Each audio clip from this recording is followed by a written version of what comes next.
Assalamu alaikum wa rahmatullahi wa barakatuh. On se retrouve aujourd'hui, frères et sœurs, pour le quatrième épisode de la série de réfutation de David Wood sur la parfaite préservation du Coran. Dans l'épisode 1, nous avons répondu à David Wood sur la bataille d'Ayamama. Dans l'épisode 2, nous avons répondu sur Abdullah ibn Masoud. Dans l'épisode 3, nous avons répondu sur Ubay ibn Ka'b. Et dans cet épisode, qui sera notre quatrième épisode, nous allons répondre à David Wood sur le compagnon du prophète, paix et salut sur lui, Abou Moussa Achari.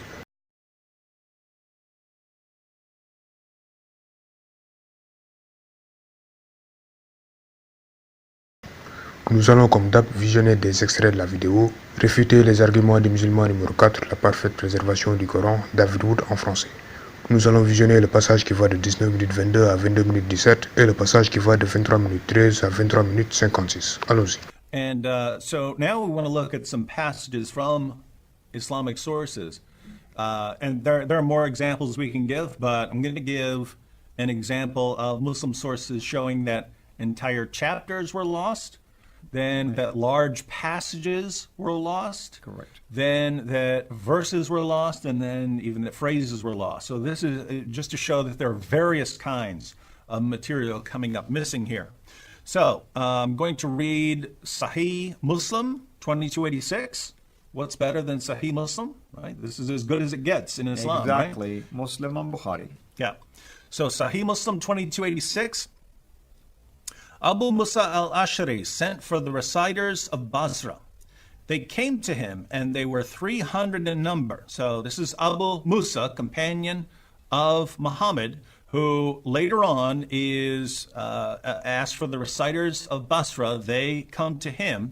And so finally these reciters get to hear from an actual companion of Muhammad.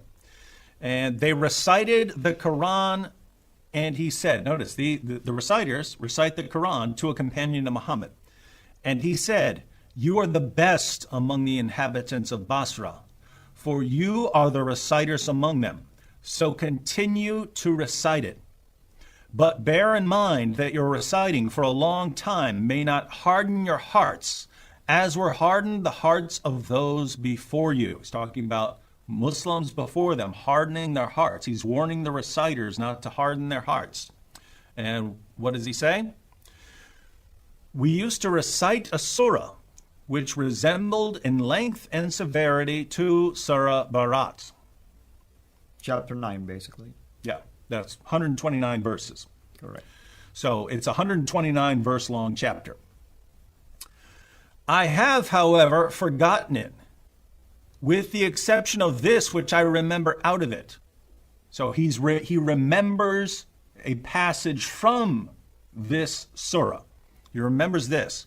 "If there were two valleys full of riches for the son of Adam, he would long for a third valley, and nothing would fill the stomach of the son of Adam but dust." Now, Al-Fadi, you know the Quran. Where is that in our Quran?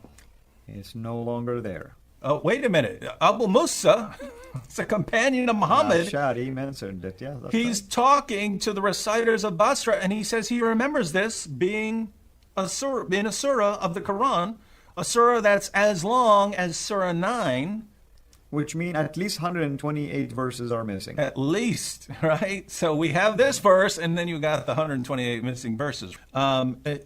Abu Musa goes on. So after he quotes the verse that he remembers from this lost chapter that is no longer in the Quran, "And we used to recite a surah which resembled one of the surahs of Musabahat, and I have forgotten it." So this is Abu Musa in Sahih Muslim, talking about two missing chapters of the Quran. He even quotes a verse from it. So this isn't just him saying, "Hey, I personally forgot a chapter of the Quran. It's chapter 8. Everyone else remembers it except me."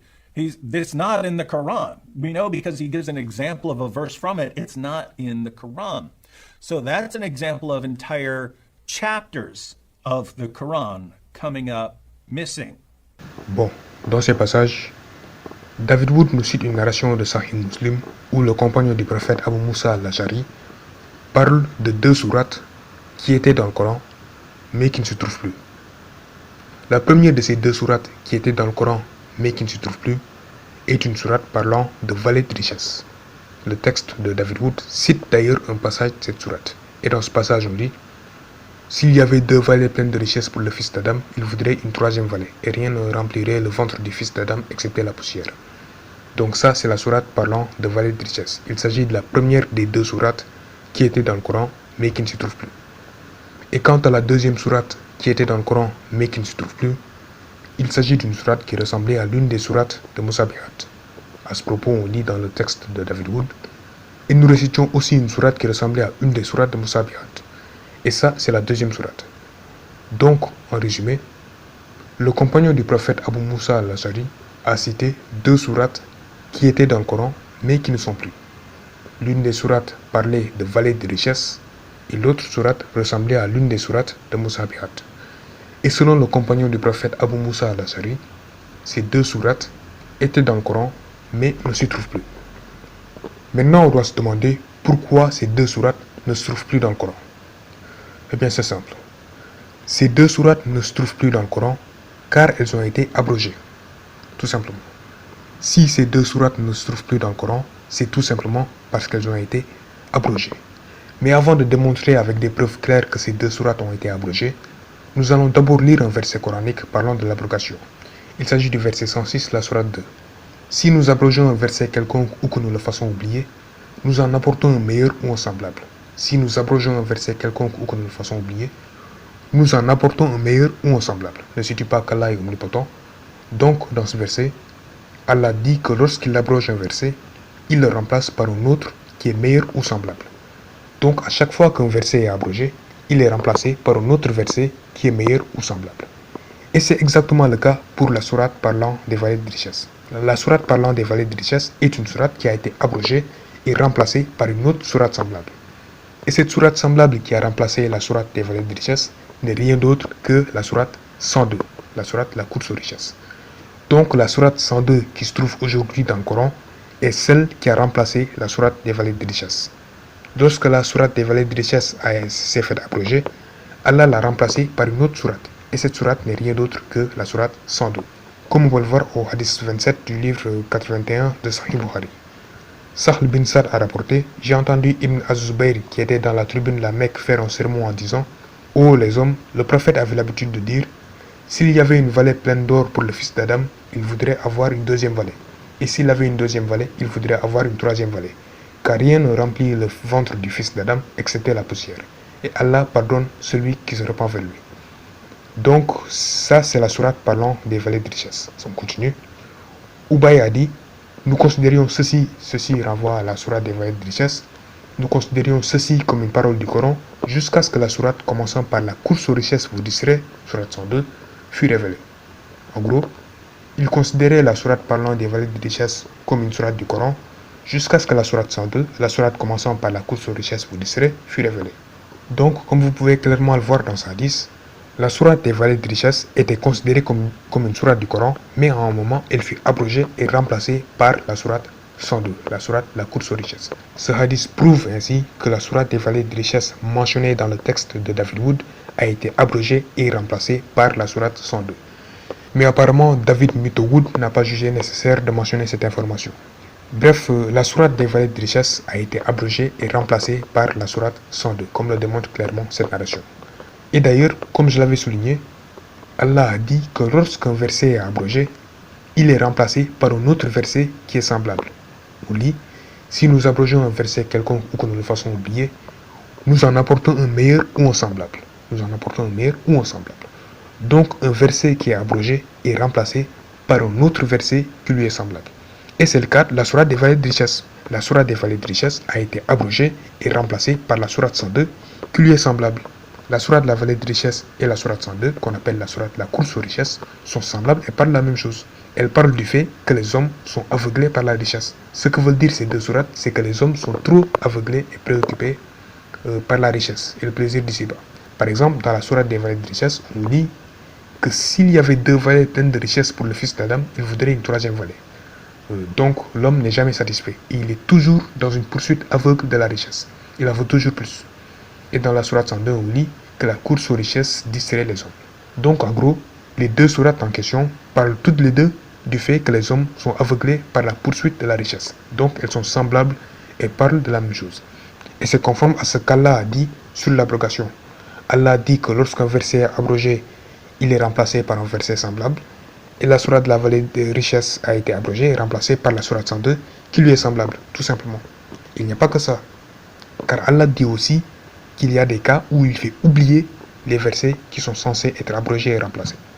Allah dit, si nous abrogeons un verset quelconque ou que nous le façons oublier, si nous abrogeons un verset quelconque ou que nous le façons oublier, nous en apportons un meilleur ou un semblable. Donc, dans certains cas, Allah fait oublier les versets qui sont censés être abrogés et remplacés. Or, justement, dans le texte de David Wood, le compagnon du prophète, paix soit sur lui, Abou Moussa al-Achari, dit qu'il a oublié les deux sourates. On dit, nous récitions une sourate similaire en longueur et en gravité à la sourate Barat, mais je l'ai oubliée. Donc il a oublié la sourate des vallées de richesse. Plus loin on lit, et nous récitions aussi une sourate qui ressemblait à une des sourates de Moussa Biat, et je l'ai oubliée. Donc Abou Moussa al-Achari a oublié toutes les deux sourates.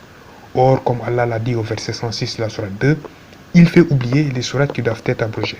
Donc le fait qu'Abou Moussa al-Achari ait oublié les deux sourates est en parfait accord avec le verset disant qu'Allah fait oublier les versets qui doivent être abrogés. Le fait qu'il ait oublié la sourate des vallées de richesse et la sourate ressemblant à une des sourates de Moussa Biat est en parfait accord avec le verset 106 qui dit qu'Allah fait parfois oublier les versets qui doivent être abrogés. Donc en résumé, Allah dit que lorsqu'un verset est abrogé, il est remplacé par un verset semblable, et la sourate des vallées de richesse a été abrogée et remplacée par la sourate 102 qui lui est semblable. Allah dit qu'il fait parfois oublier les versets qui doivent être abrogés, et Abou Moussa al-Achari dit qu'il a oublié la sourate des vallées de richesse. Donc c'est parfaitement logique et tout est lié. Bref, comme on l'a démontré tout à l'heure, la sourate des vallées de richesse a été abrogée et remplacée par la sourate 102, raison pour laquelle elle ne se trouve plus dans le Coran. Elle a été abrogée et remplacée par une autre sourate. Et d'ailleurs, vu que la sourate des vallées de richesse a été abrogée, on peut en déduire que c'est la même chose pour la deuxième sourate, c'est-à-dire celle qui ressemble à une des sourates de Moussa Biat. Étant donné que la sourate des vallées de richesse a été abrogée, on peut en déduire que la sourate qui ressemble à une des sourates de Moussa Biat a elle aussi été abrogée. Ajoutons à ça le fait qu'Abou Moussa al-Achari a dit qu'il a aussi oublié la sourate ressemblant à une des sourates de Moussa Biat. Et le fait qu'il ait oublié cette sourate, justement, renvoie au verset 106 de la sourate 2 qui dit qu'Allah fait oublier les versets qui doivent être abrogés. Donc à partir de cet ensemble de faits, on peut en déduire que la sourate ressemblant à une des sourates de Moussa Biat a elle aussi été abrogée de la même manière que la sourate des vallées de richesse a été abrogée. En conclusion, la raison pour laquelle les deux sourates dont parle Abou Moussa al-Achari ne se trouvent plus dans le Coran, c'est qu'elles ont été abrogées. Si ces deux sourates ne se trouvent plus dans le Coran, c'est parce qu'Allah a décidé de les abroger, tout simplement. La sourate des vallées de richesse, par exemple, a été abrogée et remplacée par la sourate 102, raison pour laquelle elle ne se trouve plus dans le Coran. Bon alors, je pense que c'était tout pour aujourd'hui. On se retrouvera, Inch'Allah, pour le 5e épisode. Je vous remercie d'avoir visionné ma vidéo, frères et sœurs. Wassalamu alaikum wa rahmatullahi wa barakatuh.